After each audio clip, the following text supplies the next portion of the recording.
guys, it's Coach West. Today we're going to learn how to make an easy, quick, fun snack that is one of my kids' favorites. It's called ants on a log. But first, always have to wash our hands. I'll see you right back in a few minutes. All right, so like I said, this is one of the simplest snacks you'll ever make. And it's one of the most nutritious as well because we've got celery. Of course, it's been washed. And as you know, celery has a little bit of a ridge, almost like a little canoe here. So you can put peanut butter or any other type of nut butter that you like.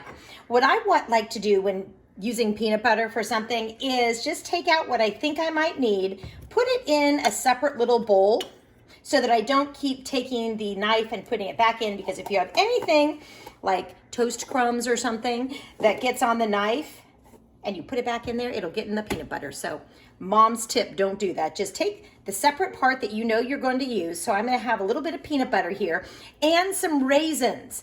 So what we're going to do is we are going to spread the peanut butter right into that little ridge here, which is like the little canoe. This is the log, and we are putting a little bit of sticky stuff on this log so that our ants will stick to it.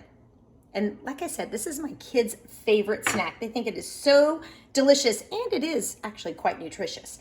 So these little raisins are supposed to be the ants on the log, which is the celery. Of course, we need a little bit of sticky stuff, so we have that delicious and nutritious peanut butter. So it does make a fun snack. And if you already know about the snack, maybe you can make it for your little brother or sister and put a little side of carrots and cut up some apples and maybe some grapes and have a nice little veggie fruit snack for them. All right, have a great day.